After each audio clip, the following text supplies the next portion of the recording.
നേതാക്കളുമായുള്ള അവസാനഘട്ട ചർച്ചകൾ പൂർത്തിയാക്കിയ കോൺഗ്രസ് ഹൈക്കമാൻഡ് കേരളത്തിന്റെ മുഖ്യമന്ത്രിയെ ഇന്ന് പ്രഖ്യാപിച്ചേക്കും. രാഹുൽ ഗാന്ധി ഇന്നും മല്ലികാർജുൻ ഖാർഗെയെ കണ്ടേക്കും. മുഖ്യമന്ത്രി ചർച്ച പുരോഗമിക്കുന്നതിനിടെ പാണക്കാട് വെച്ച് ഇന്ന് മുസ്ലിം ലീഗ് നേതൃത്വം അടിയന്തര യോഗം വിളിച്ചു ചേർത്തിട്ടുണ്ട്.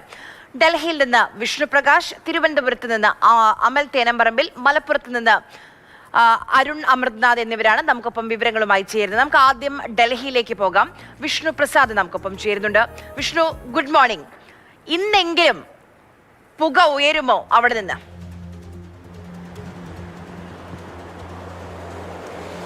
Arya, good morning. ഇന്നെങ്കിലും സ്വാമി തേങ്ങ ഉടയ്ക്കുമെന്ന് തന്നെ പ്രതീക്ഷിക്കാം. കാരണം കഴിഞ്ഞ 9 ദിവസങ്ങളായി കോൺഗ്രസിന്റെ പാളയങ്ങളിൽ, അതായത് കോൺഗ്രസിന്റെ സുപ്രധാന ഇടങ്ങളായ ഞാനിപ്പോൾ ഉള്ളത് അക്ബർ റോഡ് 24 എന്ന് പറയുന്ന കോൺഗ്രസിന്റെ ദേശീയ ആസ്ഥാനത്താണ്. അതിനപ്പുറത്ത് സോണിയാഗാന്ധിയുടെ വസതിയുണ്ട്, കേരളത്തിലെ നേതാക്കൾ താമസിക്കാറുള്ള കേരള ഹൗസ് ഉണ്ട്, മല്ലികാർജുൻ ഖാർഗെയുടെ വീടുണ്ട്. ഇവിടങ്ങളിലായി കഴിഞ്ഞ 9 ദിവസമായി മാധ്യമപ്രവർത്തകർ തലങ്ങും വിലങ്ങും ഓടുകയാണ്. കാരണം യോഗത്തിന് പിന്നാലെ യോഗങ്ങൾ, കൂടിക്കാഴ്ചകൾ, അനൌദ്യോഗിക കൂടിക്കാഴ്ചകൾ, തുടർന്ന് അഭിപ്രായ ശേഖരണം, വീണ്ടും അഭിപ്രായം ശേഖരിക്കൽ, അങ്ങനെ സങ്കീർണമായ നടപടിക്രമങ്ങളിലൂടെയാണ് കഴിഞ്ഞ 9 ദിവസമായി സംസ്ഥാനത്ത് ഒരു മുഖ്യമന്ത്രിയെ കണ്ടെത്താൻ കോൺഗ്രസ് ചർച്ചകളുമായി മുന്നോട്ട് പോയിക്കൊണ്ടിരിക്കുന്നത്. എന്തായാലും ഈ 9 ദിവസത്തെ ചർച്ചകൾക്ക് ഇന്ന് പരിസമാപ്തി ഉണ്ടാകുമെന്നാണ് കോൺഗ്രസ് ദേശീയ നേതൃത്വവുമായി അടുത്ത വൃത്തങ്ങൾ പറയുന്നത്. ഉച്ചയോടുകൂടി കേരളത്തിന്റെ മുഖ്യമന്ത്രി ആര് എന്ന് സംബന്ധിച്ചൊരു പ്രഖ്യാപനം കോൺഗ്രസ് ദേശീയ നേതൃത്വത്തിന്റെ ഭാഗത്തു നിന്നുണ്ടാകും. അതിന് മുന്നോടിയായി രാഹുൽ ഗാന്ധി മല്ലികാർജുൻ കൂടിക്കാഴ്ചയും ഇന്ന് നടക്കുമെന്ന് തന്നെ വേണം പ്രതീക്ഷിക്കാൻ. ഇതിന്റെ പ്രധാന കാരണമെന്ന് പറയുന്നത് ഇന്നലെ ഏറ്റവും ഒടുവിൽ VM സുധീരനുമായുള്ള യോഗം കഴിഞ്ഞത് ഏകദേശം 10 മണിയോടടുപ്പിച്ചാണ്. രാഹുൽ ഗാന്ധി യോഗം കണ്ട് VM സുധീരനെ കണ്ട് അദ്ദേഹത്തിന്റെ അഭിപ്രായങ്ങൾ കൂടി ആരാഞ്ഞ ശേഷം ഇന്നലെ എല്ലാ യോഗങ്ങളും അവസാനിച്ചപ്പോൾ സമയം 10 മണിയെങ്കിലും ആയിട്ടുണ്ടായിരുന്നു. എന്തായാലും ഇന്ന് രാഹുൽ ഗാന്ധി മല്ലികാർജുൻ ഖാർഗെയുമായി ആശയവിനിമയം നടത്തി കൃത്യമായി എന്തൊക്കെയാണ് ഈ നേതാക്കൾ പറഞ്ഞത് എന്നും അതോടൊപ്പം തന്നെ ഏത് പേരിലേക്കാണ് ഹൈക്കമാൻഡ് എത്താൻ പോകുന്നത് എന്നുമുള്ള നിർദ്ദേശം നൽകും. തുടർന്ന് മല്ലികാർജുൻ ഖാർഗെയുടെ അനുമതിയോടുകൂടി കോൺഗ്രസ് ഇന്ന് ആ പേര് പുറത്തുവിടും. എന്തായാലും 3 ക്യാമ്പുകളും വലിയ പ്രതീക്ഷയിലാണ്. VD സതീശൻ, രമേശ് ചെന്നിത്തല, KC വേണുഗോപാൽ എന്നിവരാണ് ഈ പ്രഖ്യാപനത്തിൽ കണ്ണും നട്ട് ഇരിക്കുന്നത് എന്ന് തന്നെ വേണം പറയാൻ. അടുത്ത 5 വർഷക്കാലം കേരളം ആര് ഭരിക്കും, ആരായിരിക്കും 1-ാം നമ്പർ കാറിൽ, കൊടിവെച്ച കാറിൽ പോകുന്നത് എന്നതെല്ലാം വളരെ ആകാംക്ഷയോട് കൂടി തന്നെയാണ് കോൺഗ്രസുകാരും അതേപോലെ തന്നെ ജനങ്ങളും നോക്കിക്കാണുന്നത്. മാത്രവുമല്ല, നമുക്ക് ഇതുവരെ പറഞ്ഞ് ശീലിച്ച കുറേ കാര്യങ്ങളുണ്ട്. അതായത് ക്ലെയിമുകളെ സംബന്ധിച്ച്, നേതാക്കളുടെ ക്ലെയിമുകളെ സംബന്ധിച്ച് അവർക്ക് പറയാനുള്ളത് കഴിഞ്ഞ വെള്ളിയാഴ്ചയോട് കൂടി എല്ലാ കാര്യങ്ങളും, വെള്ളിയാഴ്ച ഡൽഹിയിലെത്തുകയും ശനിയാഴ്ച നടന്ന യോഗത്തിൽ എല്ലാ കാര്യങ്ങളും ദേശീയ നേതൃത്വത്തെ അറിയിക്കുകയും ചെയ്തതാണ്. പക്ഷേ ഈ കേരളത്തിൽ മുഖ്യമന്ത്രി ആയില്ല, അല്ലെങ്കിൽ മുഖ്യമന്ത്രി സ്ഥാനം സംബന്ധിച്ച് ഒരു പേരിലേക്ക് എത്തിയില്ല എന്നതിനെ ചൊല്ലിയുള്ള തർക്കങ്ങൾ നടക്കുന്നതും പൊതു റാലികളും ശക്തി പ്രകടനങ്ങളും എല്ലാം വലിയ തോതിലുള്ള അവമതിപ്പ് രാഹുൽ ഗാന്ധിയിൽ ഉണ്ടാക്കിയിട്ടുണ്ട് എന്നാണ് കോൺഗ്രസ് ദേശീയ നേതൃത്വവുമായി ബന്ധപ്പെട്ട് ലഭിക്കുന്ന സൂചനകൾ. കാരണം ഇത്തരത്തിൽ പരസ്യ പ്രചാരണങ്ങളിലേക്കും തെരുവ് യുദ്ധങ്ങളിലേക്കും ഉൾപ്പെടെ കോൺഗ്രസിന്റെ മുഖ്യമന്ത്രി മടങ്ങി വരാം. എന്തായാലും ഇന്ന് ഒരു നിർണായകമായൊരു പ്രഖ്യാപനം, ഒരു തീരുമാനം നമ്മൾ പ്രതീക്ഷിക്കുകയാണ്. നമ്മളെന്ന് പറയുമ്പോൾ വോട്ട് ചെയ്ത് UDFനെ ഇത്രയും വലിയ ഭൂരിപക്ഷത്തിൽ ജയിപ്പിച്ച അണികൾ, പ്രവർത്തകർ, കോൺഗ്രസുകാർ അല്ലാത്തവരുടെയും വോട്ടുകൾ ഇത്തവണ ജയിച്ചു. അവരെല്ലാവരും കാത്തിരിക്കുകയാണ്. നമ്മുടെ പ്രിയപ്പെട്ട പ്രേക്ഷകരും അവരുടെ അഭിപ്രായങ്ങളൊക്കെ അറിയിക്കുന്നുണ്ട്. രാവിലെ തന്നെ രജി മാലു തോമസ് എഴുതുന്നു, ജനവികാരം മനസ്സിലാക്കാൻ വലിയ ബുദ്ധിയുടെ ഒന്നും ആവശ്യമില്ല. ഇത് ലക്ഷ്യം വേറെയാണ്. MLA-മാരുടെ വോട്ട് നോക്കി മുഖ്യമന്ത്രിയെ നിശ്ചയിച്ചാൽ രാജസ്ഥാനും മധ്യപ്രദേശും ആവർത്തിക്കും. വോട്ട് ചെയ്ത ജനങ്ങൾ ഇവിടെയൊക്കെ തന്നെ കാണും എന്നാണ് ഓർമ്മിപ്പിക്കുന്നത്. അതോടൊപ്പം തന്നെ ഒരു പുതിയൊരു വാർത്ത വരുന്നുണ്ട്. അത് വയനാട് നിന്നാണ്. വയനാട് നമുക്കറിയാം, രാഹുൽ ഗാന്ധി പാർലമെന്റിലേക്ക് ജയിച്ച് കയറിയത്. മറ്റ് ഉത്തരേന്ത്യൻ സംസ്ഥാനങ്ങൾ കൈവിട്ട സമയത്ത് കേരളത്തിലേക്ക് വന്നു. വയനാട് നിന്നാണ് പാർലമെന്റിലേക്ക് എത്തിയത്. അത് കഴിഞ്ഞ് പ്രിയങ്ക ഗാന്ധി പാർലമെന്റിലേക്ക് പോകാൻ ആഗ്രഹിച്ചപ്പോൾ തുണയായത് വയനാടാണ്. അപ്പോൾ വയനാട് DCC ഓഫീസിന് മുന്നിലാണ് ഈ പോസ്റ്റർ വന്നിരിക്കുന്നത്. അതായത് കേസ് നിങ്ങളുടെ പെട്ടിയെടുക്കുന്ന ആളായിരിക്കും, പക്ഷെ കേരളത്തിലെ ജനങ്ങൾ നിങ്ങൾക്ക് മാപ്പ് നൽകില്ല. രാഹുലും പ്രിയങ്കയും ഇനി ഇവിടെ നിന്ന് ജയിക്കില്ല. സുരക്ഷിതമായൊരു മണ്ഡലം നോക്കി ചുരം കയറേണ്ടതില്ല എന്നാണ് ആ ഫ്ലെക്സിൽ അതിൽ എഴുതി വെച്ചിരിക്കുന്നത്. നമുക്ക് ആ ദൃശ്യങ്ങൾ കാണാം. ഇംഗ്ലീഷിലാണ് ഈ പോസ്റ്റർ ഉള്ളത്. DCC ഓഫീസിലേക്കുള്ള വഴിയിൽ നോക്കൂ. Mister Rahul and Priyanka, forget Wayanad, you won't win again from Wayanad will be the next Amethi എന്നുള്ള മുന്നറിയിപ്പാണ് ഇതിൽ കാണാൻ കഴിയുന്നത്. നമുക്കതിന് മലപ്പുറത്തേക്ക് പോകാം. മലപ്പുറത്ത് നിന്ന് അരുൺ അമൃതാന്ത് വിവരങ്ങളുമായി നമുക്കൊപ്പം ചേരുന്നുണ്ട്. അരുൺ, ലീഗ് പാണക്കാട് ഇന്ന് നിർണായകമായ യോഗം ചേരുന്നുണ്ട്. ഇപ്പം ഈ 63 സീറ്റുകൾ കോൺഗ്രസിന് കിട്ടി, അത് വലിയ നേട്ടമാണ്, സംശയമില്ല. 1960 ശേഷം ഇത്രയും MLA-മാർ, അത് വലിയ നേട്ടമാണ്. അതിന് ലീഗിന്റെ പ്രവർത്തനം ഉണ്ടായിട്ടുണ്ട്. ലീഗ് കൂടി ചേർന്ന് UDF സംവിധാനമായി ചേർന്നാണ് അത്രയും വലിയൊരു ഭൂരിപക്ഷം നേടാൻ കഴിയുന്നത്. ഇപ്പൊ തവനൂരും തൃക്കരിപ്പൂരും ഒക്കെ അതിനുള്ള ഉദാഹരണങ്ങൾ മാത്രമാണ്. അപ്പോൾ ലീഗിന് സേയുണ്ട്. ഇത് ഞങ്ങളുടെ ആഭ്യന്തര കാര്യമാണെന്ന് മാത്രം പറയാൻ കഴിയില്ല, കാരണം UDF-ന്റെ മുഖ്യമന്ത്രിയാണ്. അപ്പോൾ ഘടകകക്ഷി എന്ന നിലയിൽ ഇന്നലെയും മിഞ്ഞാന്നുമൊക്കെയായി ലീഗിന്റെ ജില്ലാ സെക്രട്ടറിമാരുടെയൊക്കെ പ്രതികരണം കേട്ടു. ആഘോഷിക്കാൻ കഴിയുന്നില്ല അവർക്ക്. ആഘോഷം പോട്ടെ, പുറത്തിറങ്ങാൻ കഴിയുന്നില്ല. വോട്ട് ചെയ്ത ആളുകൾ ചോദിക്കുകയാണ്. അപ്പോൾ ഇന്ന് ലീഗ് എന്ത് പറയും? Arya, good morning. ലീഗിന് വളരെ സ്റ്റേണായ ഒരു സ്റ്റാൻഡ് തന്നെയുണ്ട്. അത് വളരെ വലിയ രീതിയിൽ അവരുടെ ഇടയിൽ അതൃപ്തിയും പുകയുന്നുണ്ട് എന്നുള്ളതാണ്. അത് നേതാക്കളൊക്കെ തന്നെ പരസ്യമായി പ്രതികരിച്ചു തുടങ്ങി. ലീഗിൻ്റെ ഒരു ശൈലിയല്ല അത്, പക്ഷേ നേതാക്കളൊക്കെ തന്നെ പലപ്പോഴും നമ്മുടെ മൈക്കുകൾക്ക് മുന്നിൽ ഉൾപ്പെടെ തന്നെ പരസ്യമായി പ്രതികരിക്കുന്നു. അതിനും നേതൃത്വം എതിർപ്പൊന്നും അറിയിക്കുന്നുമില്ല. അതായത് അതൊരു ജനവികാരമായി ഉള്ളിൽ തന്നെ ഉണ്ട്. അത് ലീഗ് മനസ്സിലാക്കുന്നു എന്ന തരത്തിൽ ലീഗ് അത് മുന്നോട്ട് വെക്കുന്നു എന്നുള്ളതാണ്. എന്തായാലും അതിലൊരു പ്രധാനപ്പെട്ട കാര്യം, നേരത്തെ കോൺഗ്രസിൻ്റെ തീരുമാനം വന്നതിന് ശേഷം ലീഗ് യോഗം ചേരുമെന്നായിരുന്നു. പക്ഷേ അതിനിടയിൽ കൂടിയാണ് ഈ യോഗം ഉണ്ടാകുന്നത് എന്നുള്ളത്. ഇത്തരത്തിൽ കോൺഗ്രസിൻ്റെ മുഖ്യമന്ത്രി പ്രഖ്യാപനം വൈകുന്നതിനാൽ തന്നെയാണ് ലീഗിൽ അതിൽ വലിയ രീതിയിൽ അതൃപ്തിയും ആശങ്കയും ഉള്ളതിനാൽ തന്നെയാണ് എന്ത് നിലപാട് സ്വീകരിക്കണം എന്നുള്ളത് തന്നെയാണ് യോഗത്തിൻ്റെ പ്രധാന പരിഗണനയായി, ഇന്ന് നടക്കുന്ന യോഗത്തിൻ്റെ പ്രധാന പരിഗണനയായി വരുന്നത്. രണ്ടാമത്തെ കാര്യം, ഇനി കോൺഗ്രസ് മുഖ്യമന്ത്രി പ്രഖ്യാപനം നടത്തുകയാണെങ്കിൽ എന്ത് നിലപാട് സ്വീകരിക്കണം എന്നുള്ളതാണ്. പ്രത്യേകിച്ചും നേരത്തെ തന്നെ AICC നിരീക്ഷകർക്ക് മുന്നിൽ ദേശീയ ജനറൽ സെക്രട്ടറി PK കുഞ്ഞാലിക്കുട്ടി നയം വ്യക്തമാക്കിയതാണ്. അതിന് പിന്നാലെ മാധ്യമങ്ങളെ കണ്ടപ്പോഴും അദ്ദേഹം പറഞ്ഞത്, ഞങ്ങളുടെ നേതാക്കളുമായി ചർച്ച ചെയ്ത കാര്യങ്ങളൊക്കെ ലീഗിൻ്റെ നിലപാട് ഞങ്ങൾ അറിയിച്ചിട്ടുണ്ട്.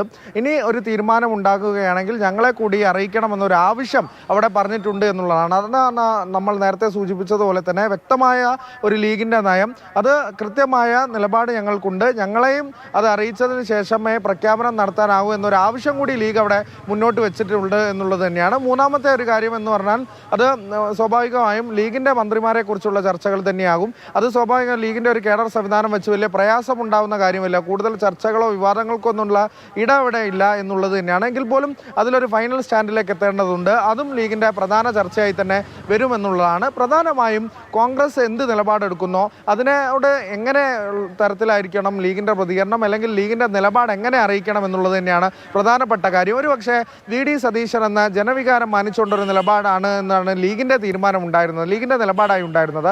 അതിന് വിപരീതമായൊരു തീരുമാനമാണ് കോൺഗ്രസ് എടുക്കുന്നതെങ്കിൽ അത് എല്ലാവരെയും അനുനയിപ്പിച്ചുകൊണ്ടായിരിക്കണം. അതായത് കോൺഗ്രസിലെ തന്നെ മറ്റ് നേതാക്കളെ അനുനയിപ്പിച്ചുകൊണ്ടായിരിക്കണം. പിന്നീട് ഒരു അപസ്വരങ്ങൾ ഉണ്ടാകാൻ പാടില്ല എന്നുള്ളതാണ് ലീഗ് മുന്നോട്ട് വെച്ചത്. അപ്പോൾ മടങ്ങി വരാം. ലീഗിന്റെ മന്ത്രിസ്ഥാനവുമായി ബന്ധപ്പെട്ടൊക്കെ നമുക്ക് അറിയേണ്ടതുണ്ട്. അതുമായി ബന്ധപ്പെട്ട് ഞാൻ അരുണിലേക്ക് മടങ്ങി വരാം. നമുക്ക് അമലിലേക്ക് കൂടി പോകേണ്ടതുണ്ട്. അമൽ, ഈ തെരഞ്ഞെടുപ്പ് പ്രചാരണ സമയത്ത് പറഞ്ഞ പ്രവചനങ്ങളെല്ലാം അത് അതേപോലെ നടന്നത്. VD സതീഷിന്റെ പ്രവചനങ്ങൾ നോക്കൂ, 100+ നടന്നു. ഒരു ഡസൻ മന്ത്രിമാർ വീട്ടിലിരിക്കും നടന്നു. 5 ജില്ലകളിൽ തൂത്തുവാരും നടന്നു. ആരാണ് യഥാർത്ഥ കേരള കോൺഗ്രസ് എന്ന് ബോധ്യപ്പെട്ടു നടന്നു. പക്ഷേ ഈ ജയമൊക്കെ കഴിഞ്ഞ് അധികാരത്തിൽ വരുമ്പോൾ ഡൽഹിയിൽ ഒരു KC വേണുഗോപാൽ ഉണ്ട് എന്ന് പ്രവചിക്കാൻ, അത് കരുതാൻ, അതിലൊരു മുൻകരുതൽ എടുക്കാൻ VD സതീശൻ പരാജയപ്പെട്ടോ? കോൺഗ്രസിന്റെ മുഖ്യമന്ത്രി ആരെ എന്ന ചർച്ച ഡൽഹിയിൽ ഇങ്ങനെ നീണ്ടു പോവുകയാണ്. VD സതീശനെ സംബന്ധിച്ച് ബാക്കി കാര്യങ്ങളിലെല്ലാം കൃത്യമായി പ്രവചിക്കാൻ കഴിഞ്ഞിരുന്നു. ഡൽഹിയിൽ ഒരു KC വേണുഗോപാൽ ഉണ്ട് എന്നുള്ള കാര്യവും VD സതീശൻ ഉറപ്പായിരുന്നു. പക്ഷേ KCയുടെ ഒരു ലാൻഡിംഗ് ഇത്ര വേഗം ഉണ്ടാകും എന്നുള്ള പ്രതീക്ഷ ഉണ്ടായിരുന്നില്ല എന്ന് വേണം കരുതാൻ. കാരണം KC വേണുഗോപാൽ തന്നെ മാധ്യമങ്ങൾക്ക് മുന്നിൽ പറഞ്ഞത്, ഈ മുഖ്യമന്ത്രി സ്ഥാനത്തേക്കുള്ള പേരുകൾ ചർച്ച ചെയ്യുമ്പോൾ അതിൽ തൻ്റെ പേര് മൈനസ് ചെയ്തിട്ട് ബാക്കി പേരുകൾ ചർച്ച ചെയ്തോളൂ എന്നുള്ളതാണ് പറഞ്ഞത്. ആലപ്പുഴയിൽ നിന്നും ജനങ്ങൾ എന്നെ പാർലമെന്റിലേക്കാണ് തിരഞ്ഞെടുത്ത് അയച്ചത് എന്നുള്ള പ്രതികരണവും അന്ന് KC വേണുഗോപാലിന്റെ ഭാഗത്തു നിന്നും ഉണ്ടായി. അതിനാൽ KCയുടെ വരവ് ഇത്ര വരും എന്നുള്ളത് ഏകദേശമൊക്കെ ഉറപ്പായിരുന്നു. പക്ഷേ ഇത്ര വേഗത്തിലുണ്ടാകും എന്നുള്ള കാര്യം VD സതീശന് മനസ്സിലാക്കാൻ കഴിഞ്ഞില്ല എന്നുള്ളത് തന്നെ പറയേണ്ടി വരും. മാത്രമല്ല, അതിനുശേഷം നടന്നിട്ടുള്ള ഇപ്പോൾ ഈ മുഖ്യമന്ത്രി ചർച്ചയുമായി ബന്ധപ്പെട്ട് ഡൽഹിയിൽ ചർച്ചകളൊക്കെ പുരോഗമിക്കുമ്പോൾ കേരളത്തിലും അതിൻ്റെ ചലനങ്ങൾ ഉണ്ടാകുന്നുണ്ട് എന്നുള്ളതാണ് ഏറ്റവും പ്രധാനപ്പെട്ട കാര്യം. അവിടെ ചർച്ച KC വേണുഗോപാലിന്റെ പേരിലേക്ക് കാര്യങ്ങൾ പോകുന്നു എന്നൊരു സൂചനയുണ്ടായപ്പോൾ തന്നെ VD സതീശന് വേണ്ടി പ്രവർത്തകർ തെരുവിലിറങ്ങി. VD സതീശൻ തിരഞ്ഞെടുപ്പിൽ അഹോരാത്രം എത്രത്തോളം പണിയെടുത്തിട്ടുണ്ട് എന്ന കാര്യത്തിൽ ഒരു സംശയവും വേണ്ട. കൃത്യമായി തന്നെ ഈ സർക്കാരിനെ കടന്നാക്രമിക്കുന്നതിലും അത് ജനങ്ങളിലേക്ക് എത്തിക്കുന്നതിലുമെല്ലാം വി ഡി സതീശൻ വലിയ വിജയമായിരുന്നു. അത് റിസൾട്ടിൽ പ്രതിഫലിക്കുകയും ചെയ്തിട്ടുണ്ട്. പക്ഷേ അതിനൊക്കെ അപ്പുറത്തേക്ക് ഈ റിസൾട്ട് വന്നതിന് ശേഷം, ഈ മുഖ്യമന്ത്രി ചർച്ച ആരംഭിച്ചതിന് ശേഷം നടന്നിട്ടുള്ള കാര്യങ്ങളൊക്കെ വി ഡി സതീശന് തിരിച്ചടിയായിട്ടുണ്ട്, നെഗറ്റീവായിട്ടുണ്ട് എന്നുള്ള കാര്യത്തിൽ ഒരു തർക്കവും വേണ്ട. ഹൈക്കമാൻഡ് ആ വിഷയത്തെ വളരെ ഗൗരവത്തോടു കൂടി തന്നെയാണ് കാണുന്നത്. ഒന്ന്, ഹൈക്കമാൻഡിനെ സമ്മർദ്ദത്തിലാക്കി എന്നൊരു പൊതുവികാരമുണ്ട്. പ്രത്യേകിച്ചും ഈ തെരുവിലിറങ്ങിയ ആളുകൾ പ്രകടനം നടത്തിയത് അത് വി ഡി സതീശന് നേരിട്ട് അറിവോടെയോ അല്ലാതെയോ ആണെങ്കിൽ പോലും അത് ഹൈക്കമാൻഡ് വളരെ ഗൗരവത്തിലെടുക്കുന്നു. 2 ഹൈക്കമാൻഡ് പ്രതിനിധികൾ കേരളത്തിൽ ഉള്ളപ്പോഴാണ് അത്തരത്തിലുള്ള പ്രതിഷേധങ്ങൾ നടന്നത്. മാത്രമല്ല, അതിനൊക്കെ അപ്പുറത്തേക്ക് 63 സീറ്റുകളുള്ള സമീപകാലത്തൊന്നും കോൺഗ്രസ് നേടാത്ത അത്ര വലിയ വിജയം നേടി വരുമ്പോൾ അതിനുമൊക്കെ അപ്പുറത്തേക്ക് ലീഗ് വലിയ സമ്മർദ്ദ ശക്തിയായി മാറുന്നു, കേരള കോൺഗ്രസ് സമ്മർദ്ദ ശക്തിയായി മാറുന്നു. അങ്ങനെ ഘടകകക്ഷികൾക്ക് പൂർണ്ണമായും വഴങ്ങിക്കൊണ്ടുള്ള ഒരു തീരുമാനം എടുക്കേണ്ടതില്ല എന്നൊരു നിലപാടിലേക്കും ഹൈക്കമാൻഡ് നേതൃത്വം എത്തി എന്നുള്ളതാണ് മനസ്സിലാക്കാൻ കഴിയുന്നത്. ഇവിടെ വന്ന് ഈ പറയുന്ന ഘടകകക്ഷി നേതാക്കളുമായുള്ള കൂടിക്കാഴ്ചയൊക്കെ നടത്തി പോകുമ്പോഴും അന്ന് അവരെ വിളിച്ച് സംസാരിക്കാൻ ഇത്തരമൊരു തീരുമാനത്തിലേക്ക് എത്തുന്നു, ഇങ്ങനെയാണ് ഒരു പൊതുവികാരം എന്നുള്ള കാര്യം പറയാനാണ് തങ്ങൾ വിളിച്ചത്. പക്ഷേ ആ യോഗത്തിലേക്ക് എത്തി ഇന്നയാളെ മുഖ്യമന്ത്രിയാക്കണമെന്നുള്ള നിർദ്ദേശമൊക്കെ വെച്ച് ആണ് ഈ ഘടകകക്ഷികളിൽ പല ആളുകളും പോയത്. അതിൽ ഹൈക്കമാൻഡിന് കൃത്യമായ അതൃപ്തി ഉണ്ട് എന്നുള്ള കാര്യം അന്ന് തന്നെ പുറത്തു വന്നിരുന്നതാണ്. അപ്പോൾ ലീഗിന് വഴങ്ങണോ വേണ്ടയോ എന്നുള്ളതാണ് പ്രധാനപ്പെട്ട ചോദ്യം. ലീഗ് വലിയ ഭീഷണി മുഴക്കുന്നു. ആ ഭീഷണിക്ക് മുന്നിൽ വഴങ്ങേണ്ടതില്ല എന്നുള്ളൊരു തീരുമാനത്തിലേക്ക് പോകുന്നു എന്നുള്ളതാണ് മനസ്സിലാക്കുന്നത്. ഇന്നെന്തായാലും ഉച്ചയോട് കൂടി അല്ലെങ്കിൽ ഉച്ചയ്ക്ക് മുൻപ് ഒരു പ്രഖ്യാപനം ഉണ്ടാകും എന്ന് നമ്മൾ പ്രതീക്ഷിക്കുകയാണ്. ഇന്ന് ഉച്ചയ്ക്ക് മുൻപ് ഒരു പ്രഖ്യാപനമാണ് നമ്മൾ പ്രതീക്ഷിക്കുന്നത്, നമ്മൾ എല്ലാവരും പ്രതീക്ഷിക്കുന്നത്. നമുക്ക് ഒരിക്കൽ കൂടി ഡൽഹിയിലേക്ക് പോകാം. വിഷ്ണു പ്രസാദ് തുടരുന്നുണ്ട്. വിഷ്ണു, ഇതിപ്പോൾ ഹൈക്കമാൻഡിന്റെ മനസ്സിൽ ഒരു പേരുണ്ട്, അത് നമുക്ക് പറയാം, നമുക്ക് KC വേണുഗോപാലാണ്. അത് തരത്തിലാണ് ചർച്ചകളും അഭ്യൂഹങ്ങളും വാർത്തകളും ഒക്കെ വന്നിരുന്നത്.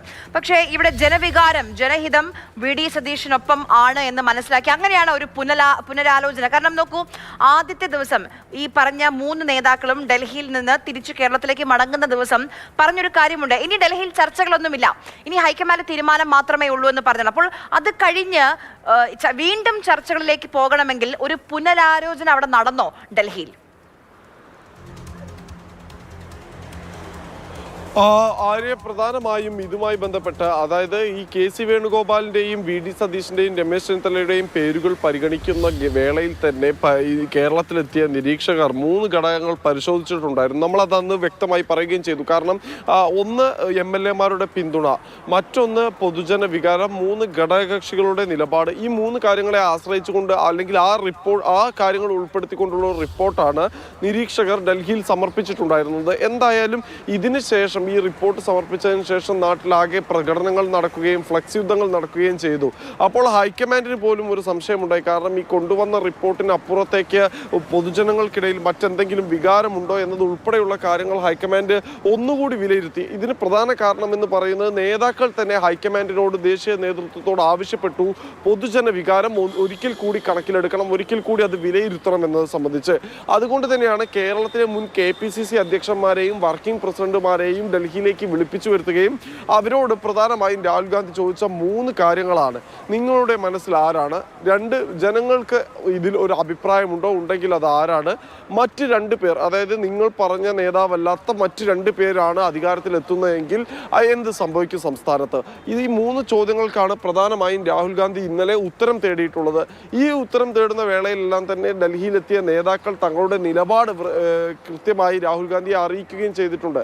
ഹൈക്കമാൻഡ് എന്തായാലും ഇതിനോടകം തന്നെ ഒരു ഒറ്റ പേരിലേക്ക് എത്തിയിട്ടുണ്ട് എന്നത് തീർച്ചയാണ്. പക്ഷെ അത് KC വേണുഗോപാൽ ആണ് എന്നത് 100% ഉറപ്പിച്ച് പറയാൻ സാധിക്കുകയില്ല. കാരണം നേരത്തെ സൂചിപ്പിച്ചതുപോലെ VD സതീഷിന് വേണ്ടി ഇപ്പോൾ നമ്മൾ കാണുന്ന പ്രചരണങ്ങളും പ്രകടനങ്ങളും എല്ലാം നടക്കുമ്പോൾ ഒരു പക്ഷെ അതും മുഖവിലേക്ക് എടുത്തുകൂടായികയില്ല. എന്നിരുന്നാൽ തന്നെയും ഇപ്പോൾ ആര് സൂചിപ്പിച്ചതുപോലെ KC ആയാലും VD സതീഷിനായാലും അല്ലെങ്കിൽ രമേശ് ചെന്നിത്തല ആയാലും ഇത് ഒരു പ്രശ്നങ്ങളില്ലാതെ മുഖ്യമന്ത്രി സ്ഥാനത്തേക്ക് തെരഞ്ഞെടുക്കുന്ന നേതാവിനെ അവരോധിക്കുക എന്ന് പറയുന്നതാണ് ഏറ്റവും പ്രധാനപ്പെട്ട കാര്യം. കാരണം കോൺഗ്രസിന് നേടിയിട്ടുള്ള ഈ വലിയ വിജയത്തിന്റെ മാറ്റ് കുറയുന്ന രീതിയിൽ തെരഞ്ഞെടുക്കപ്പെടുന്ന നേതാവിനെതിരെ പ്രതിഷേധങ്ങൾ ഉണ്ടായാൽ, ഇപ്പോൾ ഉദാഹരണത്തിന് മാത്രമായി KC വേണുഗോപാലാണ് മുഖ്യമന്ത്രിയാകാൻ തെരഞ്ഞെടുക്കപ്പെടുന്നതെങ്കിൽ അദ്ദേഹം മത്സരിക്കാൻ പോകേണ്ടി വരും, ഒരു MLA ആകേണ്ടി വരും. ആ ഘട്ടത്തിൽ പ്രവർത്തകരുടെ ഭാഗത്ത് നിന്ന് എതിർപ്പുണ്ടായാൽ ഞങ്ങൾ 63 കോൺഗ്രസ് MLA-മാരെ ജയിപ്പിച്ചു. ഈ 63 പേരും അവർ യോഗ്യരല്ലാത്തത് കൊണ്ടാണോ മത്സരിക്കാത്ത KC വേണുഗോപാൽ വരുന്നത് എന്നുള്ളതാണ് അത് സ്വാഭാവികമായ ചോദ്യം. അതല്ലാതെ KC വേണുഗോപാലിന്റെ യോഗ്യതയൊന്നും ആരും ചർച്ച ചെയ്യുന്നില്ല. നോക്കൂ, ഞാൻ തുടക്കത്തിൽ പറഞ്ഞതുപോലെ വയനാട് DCC ഓഫീസിന് സമീപം രാഹുൽ ഗാന്ധിക്കും പ്രിയങ്ക ഗാന്ധിക്കുമെതിരെ പോസ്റ്ററുകൾ പൊന്തി തുടങ്ങിയിട്ടുണ്ട്. KC നിങ്ങളുടെ പെട്ടി എടുക്കുന്ന ആളായിരിക്കും, പക്ഷെ കേരളത്തിലെ ജനങ്ങൾ നിങ്ങൾക്ക് മാപ്പ് നൽകില്ല എന്നാണ് ആ പോസ്റ്ററിലുള്ളത്. വയനാട് അടുത്ത അമേഠിയാകുമെന്നും പോസ്റ്ററിൽ മുന്നറിയിപ്പുണ്ട്. M കമൽ വിവരങ്ങളുമായി നമുക്കൊപ്പം വയനാട് നിന്ന് ചേരുന്നുണ്ട്. Kamal, good morning. ഇത് നേരത്തെ തന്നെ വലിയ ചർച്ചയാകുന്നുണ്ട്. കാരണം അമേഠി കൈവിട്ടപ്പോൾ രാഹുലിനും പ്രിയങ്കയ്ക്കും പാർലമെന്റിലേക്ക് പോകാനുള്ള ആ തുരുത്തായിരുന്നു വയനാട്. പക്ഷേ ഇവിടെ ജനഹിതം മാനിക്കാതെ ഒരു തീരുമാനമെടുത്താൽ വയനാട് നിങ്ങൾക്കൊപ്പം ഉണ്ടാകില്ല എന്നുള്ളൊരു മുന്നറിയിപ്പാണോ ഇപ്പോൾ നൽകുന്നത്? ഒരുപക്ഷെ ഡീലിമിറ്റേഷനൊക്കെ വന്നാൽ അമേഠി ഉണ്ടാകുമോ എന്ന് പോലും നമുക്കറിയില്ല. അപ്പോൾ വയനാട് മാത്രമേ അവർക്കുണ്ടാകൂ. ആര്യ, അത് ഒരു പ്രധാനപ്പെട്ട കാര്യം തന്നെയാണ്. എന്തായാലും ഈ പോസ്റ്റർ പ്രത്യക്ഷപ്പെട്ടിരിക്കുന്നത് കൽപ്പറ്റ നഗരത്തിൽ ഹൈവേയിൽ നിന്ന് DCCയിലേക്ക് തിരിയുന്ന DCCയുടെ ബോർഡിന് സമീപത്താണ് ഇംഗ്ലീഷിലുള്ള പോസ്റ്ററുകൾ പ്രത്യക്ഷപ്പെട്ടിരിക്കുന്നത്. വളരെ രൂക്ഷമായ വിമർശനവും മുന്നറിയിപ്പുമാണ് രാഹുൽ ഗാന്ധിക്കും പ്രിയങ്ക ഗാന്ധിക്കും ഈ പോസ്റ്ററിലൂടെ നൽകിയിരിക്കുന്നത്. വയനാട് അടുത്ത അമേത്തിയാകും, നിങ്ങൾ സുരക്ഷിത മണ്ഡലം കയറി ചുരം കയറേണ്ടതില്ല, ഞങ്ങൾക്ക് മതിയായി, പ്രിയങ്കയും രാഹുലും വയനാടിനെ മറന്നേക്കൂ, ഈ മണ്ടത്തരം കേരളം പൊറുക്കില്ല, നിങ്ങളുടെ പെട്ടിയെടുക്കുന്ന ആളായിരിക്കും KC, പക്ഷേ കേരളത്തിലെ ജനങ്ങൾ നിങ്ങൾക്ക് മാപ്പ് നൽകില്ല, വയനാട്ടിൽ നിന്ന് നിങ്ങൾ ഇനി ജയിക്കില്ല തുടങ്ങിയ വാചകങ്ങളാണ് പോസ്റ്ററിലുള്ളത്. നേരത്തെ തന്നെ വയനാട്ടിലെ 3 MLAമാർ KC വേണുഗോപാലിനൊപ്പമാണ് എന്നുള്ള വാർത്തകൾ പുറത്തു വന്നപ്പോൾ തന്നെ വലിയ പ്രതിഷേധം കോൺഗ്രസിന്റെയും മുസ്ലിം ലീഗിന്റെയും അണികൾക്കുണ്ടായിരുന്നു. അതിന്റെ തുടർച്ചയായാണ് ഇപ്പോൾ ഈ പോസ്റ്ററുകളും വന്നിരിക്കുന്നത്. രാഹുൽ ഗാന്ധിയും പ്രിയങ്ക ഗാന്ധിയും നേരിട്ട് കാണണം അല്ലെങ്കിൽ വായിക്കണം എന്ന ഉദ്ദേശത്തോടെ ആയിരിക്കണം ഇംഗ്ലീഷിൽ ഈ പോസ്റ്ററുകൾ തയ്യാറാക്കിയിരിക്കുന്നത്. ആര്യ, ശരി, കമലാണ് വിവരങ്ങൾ നൽകിയത്. നമുക്ക് അമലിലേക്ക് ഒരിക്കൽ കൂടി പോകാം. അമൽ, നോക്കൂ, വയനാട് ജില്ലയിൽ പോസ്റ്ററുകൾ പ്രത്യക്ഷപ്പെട്ടു തുടങ്ങി. അതൊരു ഭാഗത്ത്. മറുഭാഗത്ത് ഇപ്പൊ രാഹുൽ ഗാന്ധി എന്ത് പോസ്റ്റ് ഇട്ടാലും അല്ലെങ്കിൽ രാഹുൽ ഗാന്ധിയുടെ പഴയ പോസ്റ്റുകൾക്കൊക്കെ താഴെ ലക്ഷക്കണക്കിന് ആളുകൾ ഇങ്ങനെ കമന്റ് ചെയ്തുകൊണ്ടിരിക്കുക. ഇതൊക്കെ കാണാതെ പോകുമോ? ഹൈക്കമാൻഡിന്റെ മെയിൽ ID ഒക്കെ സംഘടിപ്പിച്ച് അതിലേക്ക് മെയിൽ അയക്കുന്നു, പ്രിയങ്ക ഗാന്ധിക്ക് മെയിൽ അയക്കുന്നു. അത് മാത്രമല്ല, ഇപ്പോൾ അന്ന് AICC നിരീക്ഷകർ വെളിപ്പെടുത്തിയ ആ ഫയലിൽ KCക്കൊപ്പം എന്ന് പറയുന്ന MLAമാർ, അതിപ്പോൾ പരസ്യ പിന്തുണ നൽകുന്ന ഷാഫി പറമ്പിൽ, അതോടൊപ്പം തന്നെ M ലിജു, അങ്ങനെ തുടങ്ങിയ നേതാക്കൾ അവരുടെയൊക്കെ ഫേസ്ബുക്ക് പോസ്റ്റ് എടുത്തു നോക്കൂ. പൊങ്കാലയാണ്, പൊങ്കാല. കോൺഗ്രസ് പ്രവർത്തകർ തന്നെ പൊങ്കാല ഇടുകയാണ്. അപ്പോൾ ഇതൊക്കെ ഏതെങ്കിലും തരത്തിൽ പ്രതിഫലിക്കുമോ? ഇപ്പൊ ഞാൻ പറഞ്ഞ പോലെ ഒരു റീതിങ്കിങ് ഉണ്ടെങ്കിൽ ഇതൊക്കെ കാരണമാകുമോ? സാധ്യതകൾ വളരെ കുറവാണ്. സമൂഹ മാധ്യമങ്ങളിലെ ചർച്ചകൾ പരിഗണിക്കാനുള്ള സാധ്യതയുണ്ട് എങ്കിൽ K. സുധാകരൻ ഒരുപക്ഷെ കേരളത്തിൽ മത്സരിച്ചേനെ. പക്ഷേ അതൊന്നും വളരെ ഗൗരവത്തിൽ കാണുന്ന കാര്യമല്ല എന്നുള്ളതാണ് മനസ്സിലാക്കാനാവുന്നത്. പ്രത്യേകിച്ചും ഈ കണക്ക് പരിശോധിക്കുമ്പോൾ കേരളത്തിലെ 63 MLAമാരിൽ ഏകദേശം 50ഓളം വരുന്ന MLAമാരുടെ പിന്തുണയുള്ള, ഭൂരിഭാഗം വരുന്ന MP മാരുടെ പിന്തുണയുള്ള, KPCCയുടെ 3 വർക്കിംഗ് പ്രസിഡന്റുമാരുടെ പിന്തുണയുള്ള, പ്രസിഡന്റിന്റെ പിന്തുണയുള്ള, UDF കൺവീനറുടെ പിന്തുണയുള്ള, മുൻ KPCC പ്രസിഡന്റുമാരിൽ ഭൂരിഭാഗം ആളുകളുടെയും പിന്തുണയുള്ള ഒരാളെ സമൂഹ മാധ്യമത്തിലെ ചർച്ചകളുടെ അടിസ്ഥാനത്തിൽ മാറ്റി നിർത്താനുള്ള സാധ്യതയുണ്ടോ എന്ന് ചോദിച്ചാൽ അത് വളരെ കുറവാണ്. പക്ഷേ അതിനൊക്കെ അപ്പുറത്തേക്ക് ഒരു പൊതുവികാരം കണക്കിലെടുത്തുകൊണ്ട് തിരഞ്ഞെടുപ്പിനെ നയിച്ചത് VD സതീശനാണ്. അതിനാൽ തന്നെ VD സതീശൻ വരട്ടെ എന്നൊരു തീരുമാനം ഹൈക്കമാൻഡ് എടുക്കുകയാണെങ്കിൽ ഒരുപക്ഷെ ഹൈക്കമാൻഡിന്റെ തീരുമാനത്തിന്റെ പുറത്ത് VD സതീശൻ മുഖ്യമന്ത്രിയായി എത്തിയേക്കാം. അല്ലാതെ മറ്റേതെങ്കിലും മാനദണ്ഡം പരിശോധിച്ചാൽ VD സതീശന് കടന്നു വരാനുള്ള യാതൊരു സാധ്യതയും നിലവിൽ എന്തായാലും ഇല്ല. വഴികളെല്ലാം അടയുന്നു എന്നുള്ളതാണ് മനസ്സിലാക്കുന്നത്. പക്ഷേ ഹൈക്കമാൻഡ് ഒരു തീരുമാനം എടുക്കുകയാണ്. കർണാടകയിൽ അല്ലെങ്കിൽ രാജസ്ഥാനിൽ സംഭവിച്ചതുപോലെ മുന്നിൽ എല്ലാ വഴികളും അടയുകയാണെങ്കിൽ ഞാനൊരു കാര്യം ചോദിച്ചോളൂ. KC വേണുഗോപാൽ മുഖ്യമന്ത്രിയായി വരുന്നു. ആ മന്ത്രിസഭയിൽ ഒരു മന്ത്രിയായി VD സതീശൻ ഉണ്ടാകുമോ, രമേശ് ചെന്നിത്തല ഉണ്ടാകുമോ? ഇപ്പൊ ആര് മുഖ്യമന്ത്രിയായാലും മറ്റ് 2 പേരെ എങ്ങനെ അക്കമഡേറ്റ് ചെയ്യും എന്നുള്ളത് വളരെ പ്രധാനമല്ലേ അമൽ? വളരെ പ്രധാനമാണ്. നമുക്കിപ്പോഴും ഒരു പേരും ഉറപ്പിച്ചു പറയാൻ കഴിയുന്നില്ല. ഇനിയിപ്പോൾ ഒരു സമവായ നീക്കമെന്നുള്ള നിലയിൽ രമേശ് ചെന്നിത്തല മുഖ്യമന്ത്രിയായി എത്തിയാൽ ആ സഭയിൽ VD സതീശൻ ഉണ്ടാകുമോ എന്നുള്ളത് ഒരു പ്രധാനപ്പെട്ട ചോദ്യമാണ്. മാറി നിൽക്കാനുള്ള സാധ്യത വളരെ കുറവാണ് എന്നുള്ളതാണ് VD ക്യാമ്പ് വ്യക്തമാക്കുന്നത്. പക്ഷേ KC വേണുഗോപാൽ മുഖ്യമന്ത്രിയായി എത്തുമ്പോൾ ഈ 2 പേരും ആ സഭയുടെ ഭാഗമായി ഉണ്ടാകുമോ, ക്യാബിനറ്റിന്റെ ഭാഗമായി ഉണ്ടാകുമോ എന്നുള്ള ചോദ്യവും അവിടെ അവശേഷിക്കുകയാണ്. ഇനിയിപ്പോൾ VD സതീശൻ മുഖ്യമന്ത്രിയായാൽ രമേശ് ചെന്നിത്തലയും KC വേണുഗോപാലും ആ മന്ത്രിസഭയുടെ ഭാഗമായി ഉണ്ടാകുമോ? അങ്ങനെയാണെങ്കിൽ KCയുടെ വരവിനുള്ള സാധ്യത വളരെ കുറവായിരിക്കും. പക്ഷേ അങ്ങനെ VD സതീശൻ മുഖ്യമന്ത്രിയായിരിക്കുന്ന ക്യാബിനറ്റിൽ രമേശ് ചെന്നിത്തല ഉണ്ടാകുമോ? ഈ ചോദ്യങ്ങൾക്കെല്ലാം ഉത്തരം കണ്ടെത്തണമെങ്കിൽ ആദ്യം മുഖ്യമന്ത്രി ആരെ എന്നൊരു തീരുമാനം ഉണ്ടാകണം. അത് ഇന്നുണ്ടാകും എന്ന് പ്രതീക്ഷിക്കുന്നു. ആ തീരുമാനം വന്നതിന് ശേഷമായിരിക്കും ഒരുപക്ഷെ ഈ കാര്യങ്ങളിലേക്കുള്ള ചർച്ചകളിലേക്ക് കടക്കുക. അത് കഴിഞ്ഞ് മാത്രമാണ് അടുത്ത ഘട്ടം. അരുൺ, ഇപ്പം ലീഗ് നോക്കൂ, ഇത്രയും തിളക്കമാർന്ന വിജയം നേടി, പക്ഷെ അതിന്റെ ശോഭയെല്ലാം കെട്ടുപോയി എന്ന് ലീഗ് നേതാക്കൾ, ലീഗിന്റെ MLA-മാർ, ലീഗിന്റെ നേതാക്കളൊക്കെ ഇങ്ങനെ പരസ്യമായി പറയുകയാണ്. ലീഗിന് ഇത് കഴിഞ്ഞ് വേണം അവരുടെ മന്ത്രിമാരെ തീരുമാനിക്കാൻ. 5 മന്ത്രിമാരുണ്ടാകുമോ എന്നുള്ള കൗതുകമുണ്ട് ഇത്തവണ. അപ്പം വകുപ്പുകളിൽ മാറ്റം ഉണ്ടാകുമോ, ആരൊക്കെയാകും? ഇപ്പൊ PK കുഞ്ഞാലിക്കുട്ടിയുടെ പേര് നമുക്ക് ഉറപ്പിക്കാൻ കഴിയും, N ഷംസുദ്ദീനെ നമുക്ക് ഉറപ്പിക്കാൻ കഴിയും. അത് കഴിഞ്ഞ് മന്ത്രിമാരെയൊക്കെ തീരുമാനിക്കണം. അതിനാദ്യം കോൺഗ്രസ് അവരുടെ മുഖ്യമന്ത്രിയെ തീരുമാനിക്കണം.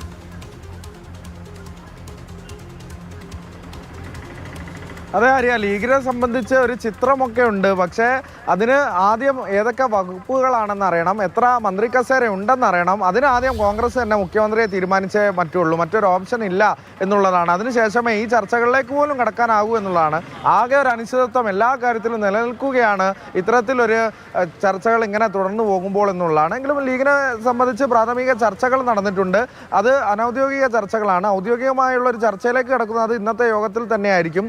തങ്ങളുടെ മനസ്സിലൊരു ചിത്രം ഉണ്ടാകും. നേരത്തെ തെരഞ്ഞെടുപ്പ് സ്ഥാനാർത്ഥികളുടെ ഒക്കെ ഒരു മനസ്സിൽ കൊണ്ടു നടന്ന ആ ഫയലിൽ എന്താണെന്ന് ഒളിച്ചു നടന്ന പോലെ തങ്ങളുടെ മനസ്സിലൊരു ചിത്രമുണ്ട് എന്നുള്ളത് തന്നെയാണ്. എന്തായാലും PK കുഞ്ഞാലിക്കുട്ടിക്ക് പുറമെ മലപ്പുറത്ത് നിന്ന് ആരൊക്കെ ഉണ്ടാകും എന്ന ചോദ്യത്തിലേക്ക് വന്നാൽ അതിൽ KM ഷാജിയും PK ബഷീറും മലപ്പുറത്ത് നിന്ന് മത്സരിച്ച് ജയിച്ചവരിൽ പ്രധാന പരിഗണന അവർക്കാണ്. മറ്റ് ജില്ലകളിലേക്ക് പോകുമ്പോഴാണ് കോഴിക്കോട് നിന്ന് പാറക്കൽ അബ്ദുള്ള, കാസർഗോഡ് നിന്ന് AKM അഷ്റഫ്, മണ്ണാർക്കാട് നിന്ന് AN ഷംസുദ്ദീൻ, ഈ 5 പേരുകളിലേക്ക് എത്തിയിരിക്കുന്നു. അതിനും മുകളിലേക്ക് പരിഗണിക്കുമ്പോഴാണ് ഇത്തരത്തിൽ ആബിദ് ഹുസൈൻ തങ്ങളുടെ പേര് ഉയർന്നു കേൾക്കുന്നത്, മഞ്ഞളാംകുഴി അലിയുടെ പേരുകൾ ഉയർന്നു നിൽക്കുന്നത്. പക്ഷേ ഇത്തവണ പുതുമുഖങ്ങളാകും മന്ത്രിസഭയിലേക്ക് എന്നുള്ളതാണ്. അപ്പോൾ അലിയുടെ സാധ്യത മങ്ങുന്നുണ്ട് എന്നുള്ളതാണ്. അതിലേക്കൊക്കെയുള്ള ചർച്ചകളിലേക്ക് ലീഗ് എന്തായാലും ഇന്ന് കടക്കുമെന്നുള്ളതാണ്. ലീഗിന് ഒരു ഫൈനൽ ഔട്ടിന്റെ മാത്രമാണ് വിവരങ്ങൾ നൽകിയത്. 3 പേരും ഇപ്പം മൂന്ന് പേരും 3 ഇടങ്ങളിലാണ്. ഒരാൾ ഡൽഹിയിലാണ്, ഒരാൾ തിരുവനന്തപുരത്താണ്, ഒരാൾ മലപ്പുറത്താണ്. പക്ഷെ എല്ലാവർക്കും അറിയേണ്ടത് ഇനി തുടർ വാർത്തകൾ വരണമെങ്കിൽ ആദ്യം കോൺഗ്രസ് അവരുടെ മുഖ്യമന്ത്രി ആരാണ് എന്ന് പറയണം. നോക്കൂ,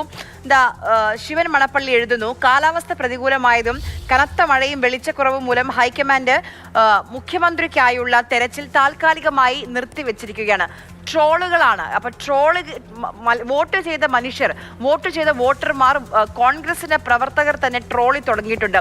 ഇനിയെങ്കിലും ഇതൊക്കെ ഒന്ന് പരിഗണിച്ച്, ജനവികാരം പരിഗണിച്ച്, ഇനിയും കാലതാമസം ഇല്ലാതെ എത്രയും പെട്ടെന്ന് ഞങ്ങളുടെ മുഖ്യമന്ത്രി ആരാണ് എന്നൊന്ന് പറയൂ.